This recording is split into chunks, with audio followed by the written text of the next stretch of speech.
yang ke-17. 2 Korintus pasal yang kelima ayat 17 yang sudah di sana boleh bilang aku diberkati.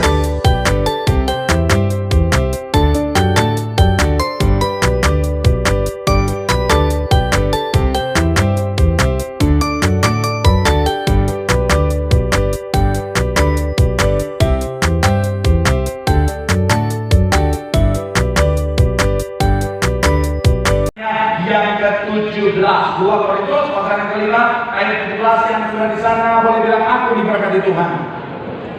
Yuk sama-sama kita baca 2 Korintus pasal yang kelima ayat 17 sama-sama kita baca 3 ya. Jadi baru yang lama sudah berlalu sesungguhnya yang baru sudah datang. Sekali lagi 3 ya. Jadi siapa yang ada dalam Kristus dia adalah ciptaan yang baru.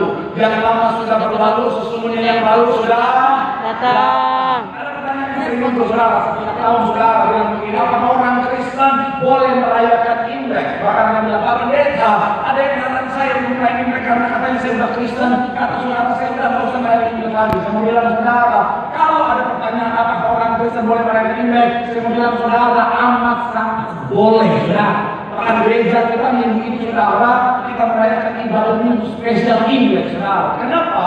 Karena dalam Imlek saudara ada banyak sekali hal-hal yang indah, ada banyak sekali bicara tentang nilai-nilai yang sangat bicara tentang baik buat setiap kita anak Tuhan saudara. Tetapi saya tetap di sini saudara, pastikan kita tetap memegang teguh yang namanya prinsip firman Tuhan. Sama-sama bilang sama saya prinsip firman Tuhan.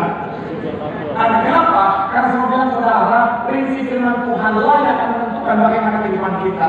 Prinsip firman Tuhan lah yang akan menentukan kita diberkati atau tidak saudara. Makanya hari ini saya ada saudara membahas satu tema khotbah prinsip firman Tuhan dalam merayakan Imlek. Sama-sama bilang sama saya prinsip firman Tuhan. Sama-sama bilang sama saya dalam merayakan Imlek. Amin. Dan ini akan jadi penentu sepanjang tahun kita diberkati atau tidak. Doa saya melalui firman Tuhan hari ini saudara tahu prinsip firman Tuhan yang benar, saudara lakukan, jadikan dasar dalam kehidupan saudara sehingga sepanjang tahun dan seterusnya akan jadi tahun berkat, tahun kelimpahan. Ini setuju berikan tepuk tangan yang paling meriah buat Tuhan. Haleluya. So, apa prinsip firman Tuhan yang harus kita pegang dalam kehidupan setiap kita saudara dalam rangka ini dan seterusnya? Yang pertama saya mencatat adalah bicara tentang berkat datangnya dari Tuhan. Sama-sama bilang sama saya berkat. Berkat. Sama-sama bilang sama saya datangnya dari Tuhan. Datangnya dari Tuhan. Sama-sama bilang sama saya berkat dari Tuhan. Berkat dari Tuhan. Amin. Yohanes 1 ayat yang ketiga. Sama-sama kita baca Yohanes pasal yang pertama ayatnya yang ketiga. Sama-sama kita baca 3 ya. Segala sesuatu dijadikan oleh Dia dan tanpa Dia tidak ada suatu apapun yang terjadi. telah dijadikan. Bagaimana kalau dikatakan apa sekarang? 3 ya. Segala sesuatu dijadikan oleh Dia. Sama-sama bilang sama saya oleh Tuhan. Oleh Tuhan. Saya berkata di sini saudara, setiap orang pasti mau diberkati Tuhan. Dan bicara tentang berkat yang sejati hanyalah datang dari Tuhan saja.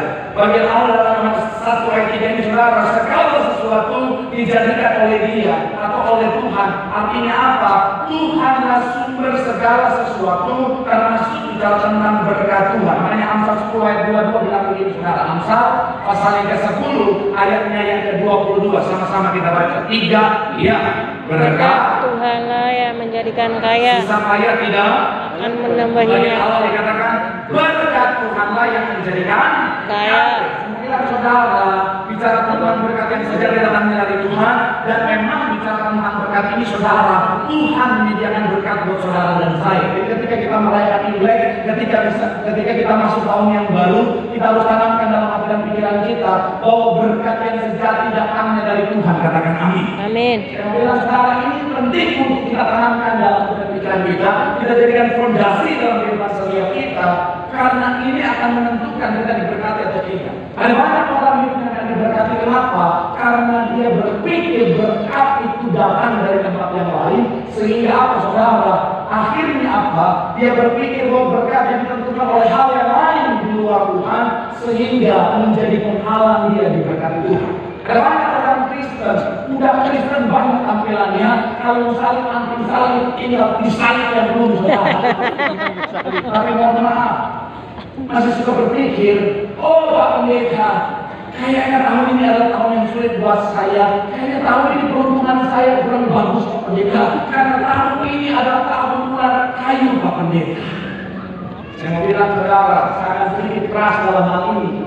Saya tahu ini mungkin sedikit sensitif, tapi sebagai hamba Tuhan saya belajar dari Putra Sidang. Dia katakan dia tidak, katakan tidak, saudara. Betul. Saya sayang sama saudara, saya mau semuanya diberkati Tuhan. Amin. Saya mau bilang sekali lagi saudara, tadi siang ketika sholat baik saudara satu keluar ke suami saya langsung keluar. Karena memang sangat sensitif, tapi saya harus kasih tahu bahwa apa? Berkat kita datangnya dari Tuhan. Betul. Berkat Amin. kita bukan ditentukan oleh tahun apa ini, bukan ditentukan oleh CEO apa kita, Betul. tapi ditentukan oleh Tuhan, katakan amin. Amin. Sekali lagi saudara, orang Kristen tahu CEO, it's okay. Saudara dan saya tahu CEO, cinta. Saudara dan saya tahu CEO, saya itu saya mesudi. Tapi saya mau bilang saudara, jangan pernah berpikir berkat kita ditentukan oleh CEO apa kita, zodiak apa kita, tahun apa ini. Karena selalu ada berkat yang Tuhan siapkan buat orang-orang percaya. Amin. Pokoknya masuk tahun yang baru, umur-umur ikan lele, selalu ada berkat ya. Keren Pak, keren. Keren. Cocok dicocok-cocokin aja. Amin. Amin. Jadi sekarang ini penting. Kenapa? Ada satu kalimat Oprah Winfrey saudara yang based on firman Tuhan bilang begini saudara. You are what you believe. You become what you believe. Kau akan menjadi apa yang kau percaya. Kau akan menjadi apa yang kau percaya. Saya bilang sekali lagi saudara, ini dasarnya adalah apa? Iman adalah dasar. Jadi kalau kita percaya tahun yang baru kita nggak diberkati, kabar buruknya itu bisa menjadi bagian dalam kehidupan setiap kita. Makanya ini bilang apa saudara? Yang ditakutkan itulah yang Jadi. Makanya sekali saya bilang saudara, tanamkan dalam hati dan pikiranmu.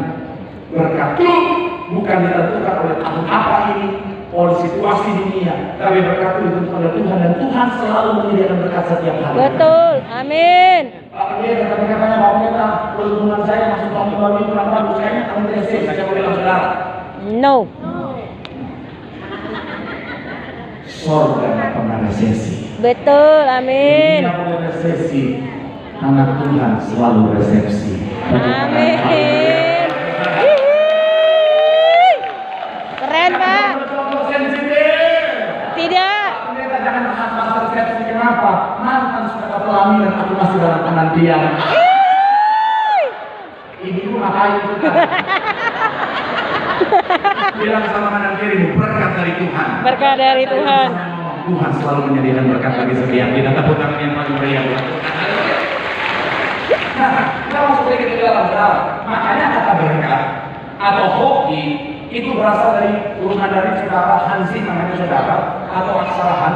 Ini adalah salah satu tulisan tertua di dunia sejak 3.000 tahun yang lalu saudara. Menjadi awal mula huruf kanji di Jepang dan juga hanja di Korea. Jadi bahasa Jepang dan bahasa Korea ketemu bahasa Mandarin mereka cium tangan kakak pertama. Hanzi berasal dari mana? Dari simbol yang berbentuk asli atau disebut pictograph. Dan saya mau bilang saudara, tulisan berkat atau hoki ini terdiri dari 3 hal. Yang pertama adalah Tuhan atau Allah itu sendiri. Kemudian satu dan mulut ini bicara tentang satu orang manusia. Kemudian bagian bawah ini adalah gambaran tentang kebun saudara. Dan ada seorang hamba Tuhan mengartikan ini saudara sebagai apa? Tuhan bersama dengan Adam di Taman Eden, gambaran berkat yang luar biasa. Tapi yang menarik adalah begini saudara. Esensi paling penting dari hoki berkat adalah bicara tentang adalah Tuhan itu sendiri. Makanya tanamkan dalam pikiran berkat itu datangnya dari Tuhan, apapun keadaannya, apapun sionya, apapun zodiaknya, selalu ada berkat berkelimpahan yang Tuhan sediakan. Tepuk tangan yang paling meriah. Yang kedua, apa prinsip firman Tuhan yang harus kita pegang dalam rangkaian ini? Yang kedua, tempatkanlah berkat di posisi yang tepat. Sama-sama bilang sama saya, tempatkan berkat. Tempatkan berkat. Sama-sama bilang sama saya di posisi yang tepat. Posisi yang Coba tepat. kita buka Matius 6 ayat 33. Matius 6 ayatnya yang ke-33. Sama-sama kita baca. 3, ya. Tetapi Carilah dahulu kerajaan Allah dan kebenarannya, Maka semuanya itu Sekali lagi, akan tidak. Tetapi jika dahulu perkenalan kebenarannya, maka semuanya itu akan apa? ditambahkan kepadamu. Saya mencatat surat nomor Imlek sangat kaitannya dengan kekayaan ini. Ucapan dalam Imlek yang sangat terkenal, Gongsi Fatsai. Itu bukan selamat tahun baru, tetapi semoga kaya raya. Itu selamat sama Gongsi Fatsai. Semoga kaya raya, semoga kaya raya. Dan saya mau bilang saudara, berkat materi atau kekayaan adalah bagian dari berkat Tuhan. Amin. Nggak semua bilang amin. Amin. Berkat materi atau kekayaan adalah bagian dari berkat Tuhan, katakan amin. Amin. Jadi jangan berpikir orang Kristen nggak boleh kaya. Ada banyak orang Kristen zaman sekarang salah memahami firman Tuhan. Saya bukan pendeta penganut teologi kemakmuran, tapi saya juga bukan pendeta pendukung teologi penderitaan. Apa itu teologi penderitaan? Teologi penderitaan adalah suatu pemahaman bahwa orang Kristen nggak boleh diberkati, nggak boleh bahagia, harus menderita aja terus. Kalau pendeta mau berkat, sesat nih pendeta. Saya pernah bawa berkat, opung-opung langsung bilang, "Pak pendeta jangan bilang berkat berlimpah." Karena opung-opung saya nggak lawan saudara. Saya masuk menjaga keselamatan diri saya. Ada orang-orang menganggap penderitaan di mana saudara, pokoknya dalam pikiran dia, hidup orang Kristen harus menderita. Lagu dalam dia menderita dalam dunia. Nanti bahagia di surga katanya saudara. Tapi kalau saudara ketemu dengan orang menganggap teologi penderitaan, jangan dilawan, lepasin aja. Saya kalau ketemu begitu saya nggak akan lawan, saya akan bilang, amin. Terjadilah seturut dengan iman. Kalau memang dia punya iman dia menderita, terjadilah seturut dengan iman. Kalau saya, Tuhan memang mungkin bisa izinkan penderitaan. Tuhan bisa izinkan masalah anak persoalan, tapi semuanya untuk mendatangkan kebaikan. Tepuk tangan yang paling tinggi. Jadi sekarang kemudian saudara, saya bukan penganut teologi penderitaan, saya juga bukan penganut teologi kemakmuran, tapi saya mau bilang saudara, orang Kristen jangan anti berkat, saudara.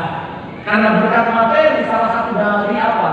Bagian berkat Tuhan yang Tuhan sediakan. Bukan segalanya, tetapi bagian dari berkat Tuhan. Makanya saudara cek beberapa kita yang diberkati, salah satu berkat yang mereka terima adalah berkat secara materi, finansial. Bicara tentang kekayaan, saudara bisa cek beberapa dalam Alkitab saudara. Jadi jangan anti berkat. Tapi begini saudara, yang paling penting harus kita pahami dulu saudara, tempatkan berkat di posisi yang tepat, katakan amin. Amin. Apabila saya pernah baca ada orang kaya yang masuk surga. Kenapa? Karena dia tidak menempatkan berkat di posisi yang tepat. Dia taruh berkat di hatinya, bukan di tangannya. Amin. Ini nggak ada salah nih. Ini Amin. pendeta kaya, di bawah juga kaya. Bukannya amin. Ya amin, Pak. Saya amin. Kalau ibu para pekerja ada sekolah minggu, tolong di bawah. Ayo, silakan. Ikat aja mereka. Dengan tali kasih maksudnya. Oh, bisa. Saya mau bilang sekali lagi saudara, sampai di mana tempat saya? Berkat di hati. Berkat di hati. Berkat di hati. Berkat di hati, Pak. Terima kasih sarannya. Sama-sama. Berkat tempatkan di tempat yang tepat. Di mana? Di tangan kita saudara. Kenapa? Karena berkat kalau di tangan kita, kita yang berkuasa atasnya. Makanya di Paulus saya bilang apa? Berkat kekayaan, uang itu adalah hamba yang baik, tetapi Tuhan yang jahat. Kalau di tangan kita, kita menjadi Tuhan atasnya, kita bisa lakukan hal yang baik dengan uang itu saudara. Tetapi kalau dia masuk ke hati kita, dia yang menjadi Tuhan atas kita, itu yang berbahaya. Kemudian saudara, makanya hasilnya adalah akar segala kejahatan adalah cinta akan Uang. uang. Kekayaan sudah masuk sampai ke hati kita. Makanya banyak orang ketika harta kekayaan masuk, dia cinta akan masuk sampai ke hatinya, menguasai dari Tuhan atas dirinya. Berapa pernah lihat orang jatuh cinta bertindak bodoh? Pernah. Berapa pernah lihat orang jatuh cinta otaknya nggak jalan? Sering. Sering, Pak. Sering. Pernah lihat atau pernah melakukan? Pernah lihat. Kalau jatuh cinta udah menguasai, Bahaya. Bahaya, Pak. Gunung kan kudaki, laut kan kuseberangi. Hihi.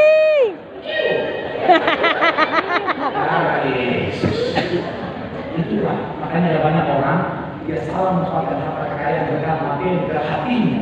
Dia ada orang sekarang tinggalkan Tuhan, jahat sama suami, jahat sama istri, anak-anak sampai bawa orang tuanya ke pengadilan gara-gara harta. Saya pernah baca berita, ada suami mohon sampai rela jual istri hanya karena uang. Iya. Tapi yang kamu berikan, istri jual suami.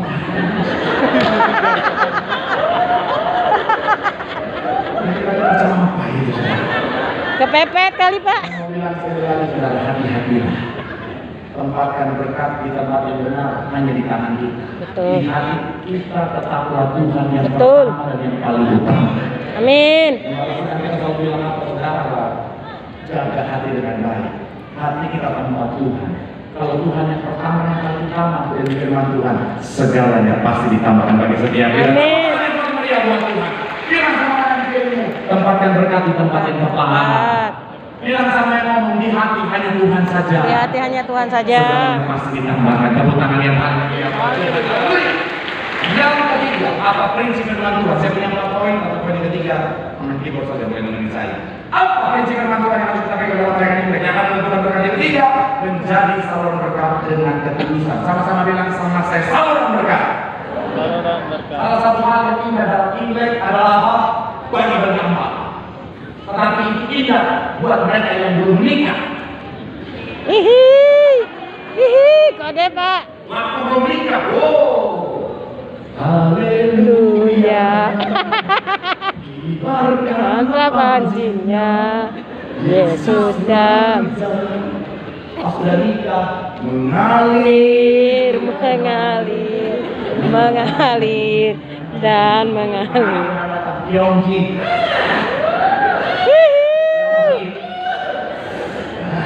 Banyak anak yang kata-kata itu. Tapi itu adalah satu hal yang baik, saudara. Kenapa? Karena firman Tuhan menghadap setiap kita. Kita diberkati untuk jadi saluran berkat. Kalau kita saudara, Kejadian 12 ayat 1 sampai 3. Kejadian 12 ayat 1 sampai ayat 3. Sama-sama kita baca. 3, ya. Berfirman Kepada Tuhan kepada Abraham, pergilah dari negerimu dan dari sanak saudaramu. Dan dari rumah bapamu ke negeri yang akan apa? Ayat yang kedua dikatakan apa? Aku akan membuat engkau menjadi bangsa yang besar dan sama-sama bilang sama saya diberkati. Diberkati. Bagian selanjutnya serta membuat apa? Perhatikan. Dan engkau akan menjadi berkat. Berkat. Sama-sama bilang sama saya diberkati. Diberkati. Untuk menjadi berkat. Untuk menjadi berkat. Konsekuensinya adalah apa? Ayat yang ketiga dikatakan apa? Aku akan apa? Memberkati orang yang tanam sampai di sana. Jadi Tuhan memberkati setiap kita. Prinsip firman Tuhan harus kita ingat. Kita harus jadi saluran berkat. Amin. Karena salah satu tujuan Tuhan memberkati kita supaya kita bisa pakai berkat yang kita terima menjadi berkat. Makanya Yesus ingat itu. Ketika dia diberkati dengan kekayaan dengan jabatan yang luar biasa, dia bilang ini untuk memelihara kehidupan Allah menempatkan aku dengan kuasa yang luar biasa ini. Kalau diberkati, jangan lupa memberkati. Amin. Jangan diberkati pikirannya masuk, foya-foya, misi-foya, misi-misi foya-foya, ubur-ubur ikan lele, foya-foya lele. Kadang-kadang cuma mau terima. Tapi ketika mau memberkati, susahnya. Minta ampun. Ada banyak istri-istri banyak di sini yang cabang tambun. Nggak ada cabang tambun, Pak. Nggak ada cabang tambun, Pak. Uang suami masuk begitu mudahnya. Mau keluar harus pakai tenaga dalam. Betul bapak-bapak. Dikit. Setiap cabang selalu ada bapak-bapak yang jadi korban. Mau bilangnya, shalom ibu-ibu. Shalom. Jangan pelit sama suami. Suami serahkan segalanya. Tapi pas keluar Susah. hemat pak hemat. Apa yang beli ini hemat pak hemat. Ingat susu anak, uang sekolah. Bapak pikir nggak susah jadi menteri keuangan dalam rumah tangga. Suami atas sendiri ya. Istri pun yang peduli dengan keluarga ini. Amin. Sik. Pakai.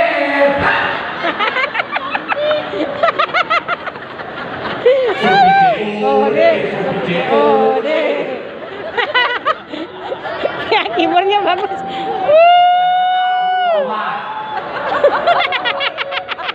Suami. Tua banget dah. Mending kalau suaminya dibeliin. Ini enggak sama sekali. Susunya buat suami, buat dia sendiri, suami gak jadi makan. Suami pakai baju robek-robek. Ma, Beli baju. papa udah robek-robek. Papa itu bagus buat papa. Udah bolong-bolong gimana dia? Sirkulasi udara. Sirkulasi udara. Iya bangun pagi suaminya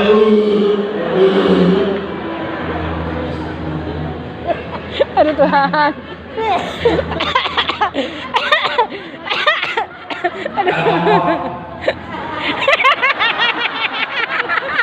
Sikat suaminya istri saya kena rorok dalam lah.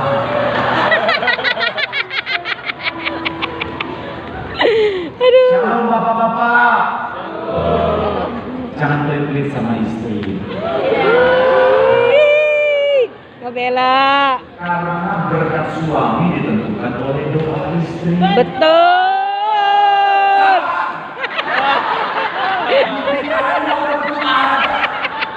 Agresif banget bu. Berapa kali di bibir nafsuan.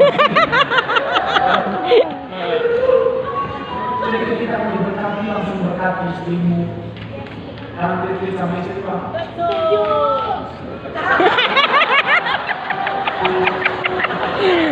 Antusias Pak. Karena istri adalah lambang kesuksesan laki-laki. Betul.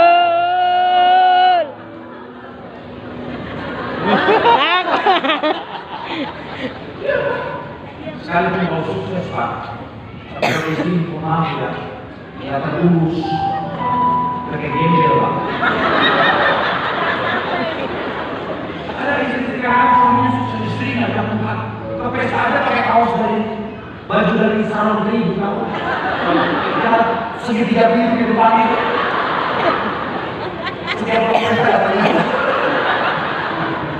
Mana akan percaya pak?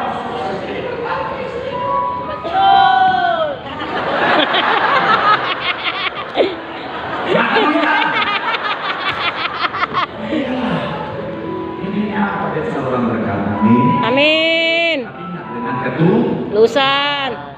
Karena kami nggak bilang dia saluran berkat itu akan berkati 4 kali ganda. 100 kali 4 kali ganda kalau 200, 100 ribu, 107.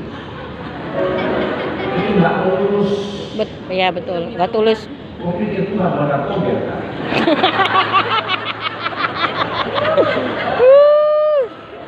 Kan kalau isi hati, amin. Amin.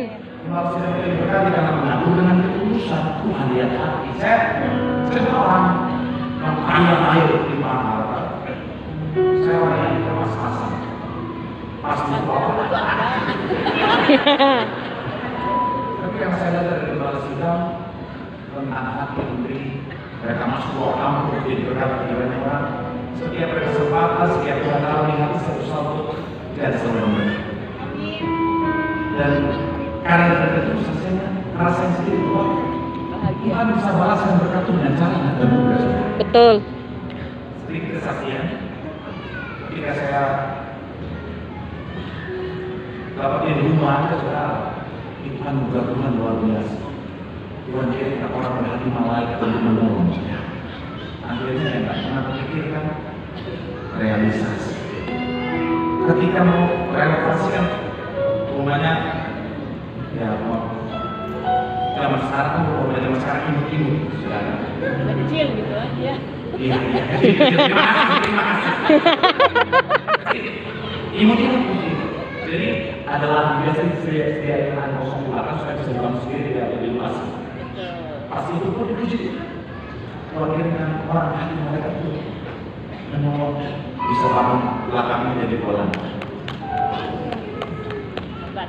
Tapi apakah sudah cukup sampai sana? Belum. Karena masih kosong sudah. Rumah kan harus ada isinya betul. Kode. Amin saja di jalan dan saudara. Amin, kode. Jadi itu saya punya teman saya bisa keisi. Kitchen set. Yang lain cuma kitchen set aja sih. Kita kan orang Indonesia dulu kan dulu yang penting makan. Amin. Saya jadi aku hidup kitchen set dan makan. Akhirnya sama istri saya kita ngedekor dalam hayalan. Maksudnya apa? Kita masuk ke rumah sampai jadi ini nanti akan dibangun begini, nanti ini jadi begini, nanti gitu. Dia sambil berdekor dalam hayalan, sambil mikirin bagaimana bentuknya. Saya lagi mikirin bagaimana bentuknya. Ya gitu kan kalau apa begitu kan ya, betul ya. Istri mikirin itu bagaimana, kita mikirin Tuhan bagaimana itu, bagaimana itu motor ini berapa ini. Oh, jadi paling kesal kalau istri nanya, jadi berapa nggak usah nanya, nggak usah. Lagi di sini berapa mau balik motor ini, berapa motor ini.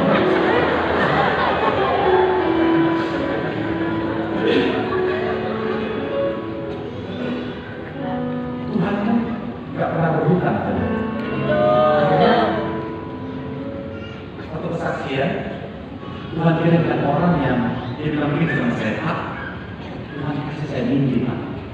Bapak datang ke rumah saya bersama istri bawa kue, terus Bapak jual kue di tetangga-tetangga saya. Terus dalam mimpi itu Tuhan suruh saya berkati Bapak. Tapi jujur saya belum Pak mau berkati Bapak. Tapi ketika saya lihat story Bapak lagi bangun kitchen set,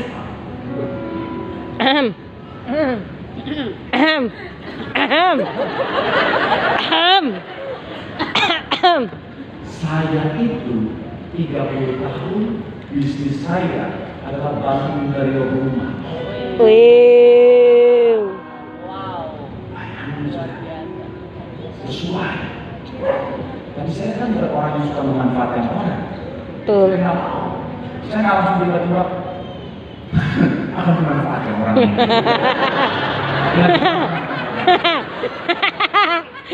Saya nggak tiba-tiba akan memanfaatkan orang ini.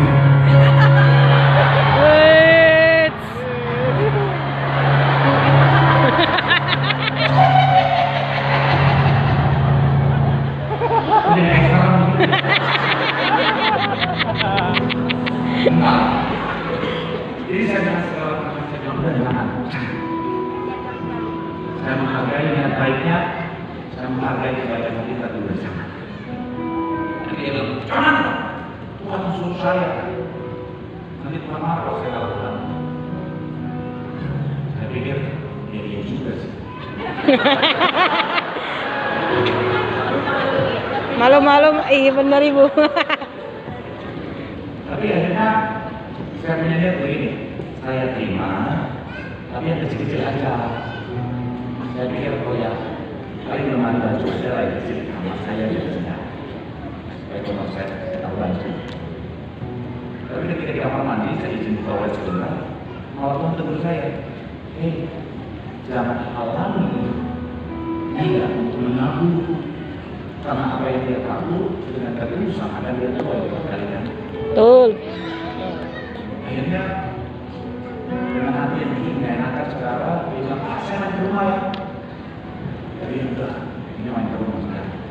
Kita cerita saudara, udah langsung dia bilang sama istrinya, Pak nanti kita begini Pak ya, ini ayam ini saya taruh ya kemarin ke sini Pak ya. Ini sofa saya bikin sofa customnya Pak ya, praktis Pak. Saya bikin pokoknya Bapak terima beres. Dalam hati saya, lemarinya nggak jadi. Lemari.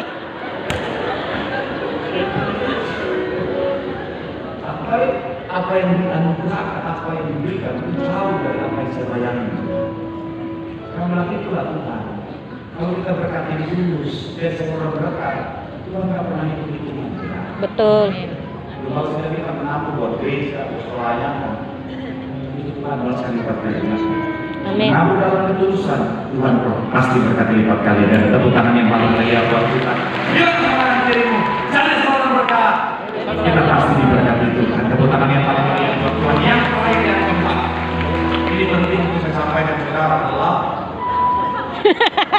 Udah masuk, Pak. Itu udah masuk. Itu udah masuk WL-nya tadi, Pak. siapa yang masuk? Kita mencari malu saja.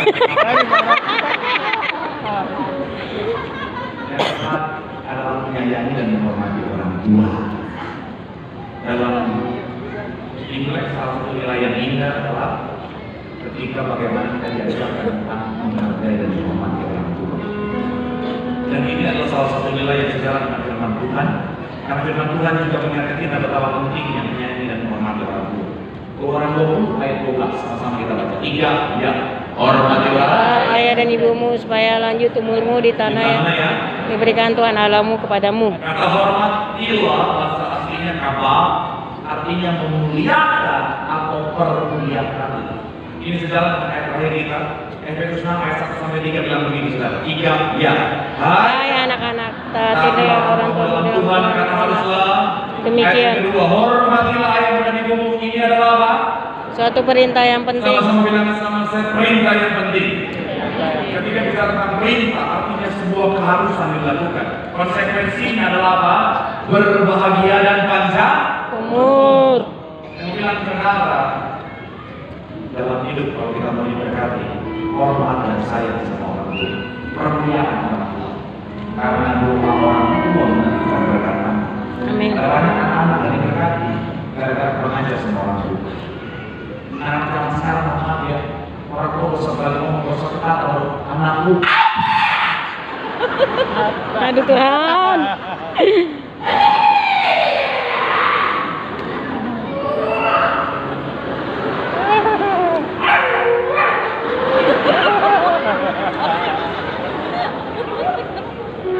Bagaimana mau diberkati? Hormat orang tua, permuliaan orang tua, selalu masih ada waktu. Jangan nanti orang tua nggak ada baru.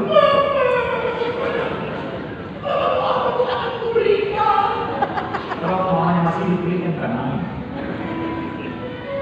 Bapakku rindu dengan suaramu. Kalau mamanya masih hidup, dia mamanya ngomong, dia cari makan. Aku rindu dengan suaramu. Kalau setiap mamanya ngomong, 72 kali ini suaranya. 72 kali ini suaranya. Aku kangen suaramu. Mamanya Muhammad, jaga lisan Anda. Saking emosinya mamanya bangkit lagi. Saya mau bilang saudara, justru saat mereka masih ada, itulah kau kasih yang lemah. Saya sudah bilang begini, orang tua adalah prioritas utama kita. Orang tua yang tidak bisa kita tunda, waktu kita masih panjang. Dan sebab kita masih ada kesempatan membahagiakan orang tua, hormati orang tua, sayang orang tua, berkati orang tua. Supaya nanti ketika Tuhan panggil, tidak ada penyesalan yang kita sudah lakukan yang terbaik. Kamu bilang saudara, sayangi orang tua, hormati orang tua, berkati orang tua, supaya lanjut umur, gambaran tentang apa? Bahagia, berkat dan panjang umur. Tepuk tangan yang paling meriah buat Tuhan. Bilang sama dengan dirimu, hormat orang tua, sayangi orang tua, kita pasti diberkati Tuhan. Tepuk tangan yang paling meriah, yang diberkati Tuhan, tekan tangan, tepuk tangan sorak-sorai yang paling meriah buat Tuhan. Sama-sama teruskan hati kita di hadapan Tuhan. Firman Tuhan akan setiap kita, diksi firman Tuhan harus kita pegang teguh. Yang pertama, ingatlah berkat yang sejati datangnya dari Tuhan. Yang kedua, tempatkanlah berkat di posisi yang tepat. Berkat biarlah sampai di tanganmu, jangan masuk dalam hatimu. Di hatimu hanya Tuhan yang utama, maka semuanya pasti ditambahkan. Yang ketiga, Ingat baik bahwa ketika kita diberkati, jadilah saluran berkah. Dan yang terakhir, kunci diberkati adalah sayang, hormat, permuliaan orang tua. Maka panjang umur, gambaran berkat kebahagiaan akan dilimpahkan bagi setiap kita. Mari doa buat orang tuamu, berdoa buat anak-anakmu, berdoa buat keluarga yang masuk tahun yang baru, berkat kelimpahan itu yang menjadi bagian setiap kita. Sambil